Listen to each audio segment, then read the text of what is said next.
मुझे इस ऑर्गेनाइजेशन ने एक दफा निकाला भी था, नोटिस सर्व किया गया और उसके बाद मुझे फायर किया गया। एक स्टोरी मैंने फाइल की थी और मैं आज भी उस स्टोरी पर स्टैंड करता हूँ। हमने जना अस्पताल में एक पार्किंग स्टैंड पकड़ा तो मुझे वहां पर फोन आया कि इमरान 2 मिनट में पैकअप करके यहाँ से निकलो। That was the great great great embarrassment for me. वो लोग जो हमें हाथ उठा उठा कर दुआएं दे रहे थे, वो लोग गाली भी निकाल रहे थे हमें, वो लोग हमें बददुआएं भी दे रहे थे, वो लोग हमें बिकाऊ भी कह रहे थे, वो लोग हमें लिफाफा भी कह रहे थे और वो लोग ये कह रहे थे कि इनको इनका इनके हिस्से का नवाला पहुंच। एक सहाफी को अदारा फाइनेंशियली कितना प्रोटेक्ट करता है, और फिर जब आप पे केसेस बनते हैं, पुलिस पकड़ती है, मारती है, हमले होते हैं, इस तरह के केसेस बनते हैं, उस वक्त अदारा किस हद तक आपके साथ खड़ा है और कब तक आप समझते हैं खड़ा रहेगा?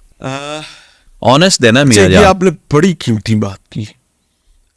ये वेरिएबल है, सबके साथ मुख्तलिफ है। नहीं, मैं आपको बताता हूं, ये वेरिएबल है पर्सन टू पर्सन भी, ये वेरिएबल है टाइम टू टाइम भी, ये वेरिएबल है सिचुएशन टू सिचुएशन भी, और ये वेरिएबल है कि किसका बर्डन और दबाव कितना ज्यादा है। तो आप तो बड़े डायनामिक स्टैट्स बता रहे हैं। हाँ, बाकियों को छोड़े, अपना बताएं। मैं उधर ही जा रहा हूं।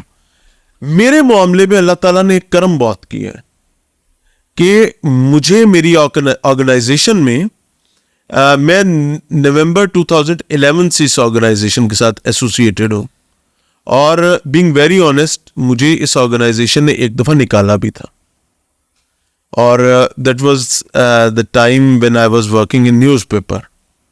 मुझे एक नोटिस सर्व किया गया और उसके बाद मुझे फायर किया गया। एक स्टोरी मैंने फाइल की थी और मैं आज भी उस स्टोरी पर स्टैंड करता हूँ, अल्हम्दुलिल्लाह। और इवेंचुअली फिर अल्लाह ताला ने रिज़्क और नसीबिया जुड़ा हुआ था, या आ गए। सर, मुझे अल्लाह ताला ने करम ये किया कि मुझे मेरा वो हवाला जो है ना, वो 1-2 हवाले ऐसे बना दिए कि वो काम के साथ एसोसिएटेड थे। Like chairman of the organisation professor doctor Chaudhary Abdul Rahman, he is directly my teacher. जब मुझे प्रॉब्लम होता है, मुझे लगता है कि यार ये चीज वर्थ इट है कि इसको लोगों के सामने आना चाहिए, मैं उनको बताता हूं, and he used to take care the things. तो उसमें मेरे पर ब्लेसिंग ये वाली सबसे अच्छी है। और मैं इसको आज publicly for the very first time बता रहा हूं कि वो जो आपकी चेन ऑफ कमांड होती है ना, जहां पर मुहताजियों के पहाड़ खड़े हुए होते हैं। मैं एक दफा प्रोग्राम कर रहा था तो मुझे एक साहब ने, हमने जना अस्पताल में एक पार्किंग स्टैंड पकड़ा, तो मुझे वहां पर फोन आया कि इमरान 2 मिनट में पैकअप करके यहां से निकलो। किससे पूछ के गए? दैट वाज द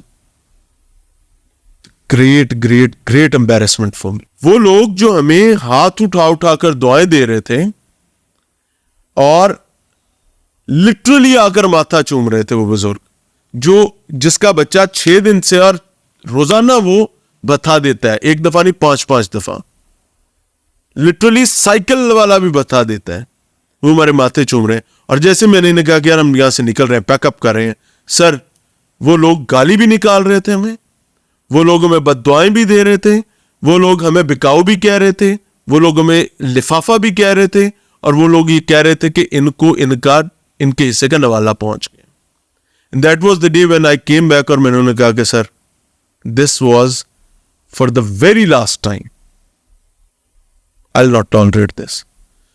उन साहब ने जिनके साथ मेरी कम्युनिकेशन हुई, फिर अल्लाह उनको भी हिदायत दे, उन्होंने भी इस चीज का शर्म किया कि आइंदा ऐसा हुआ नहीं कभी। तो इदारा खड़ा भी होता है, कभी अगर कहीं पर कोताही रह भी जाए तो उसकी, जिस फरीक की वजह से वो कोताही रहती है, बाकी फरीकैन उसको उस बारे में राह हदायत भी दिखाते हैं। अब जब राह हदायत है तो उसका मतलब है कि राह हदायत पकड़कर भी दिखाई जाती है, रास्ता दिखाकर भी दिखाई जाती है। तो अल्लाह का करम है। मुझे नहीं पता ये कब तक चलेगा, लेकिन अभी चल रहा है।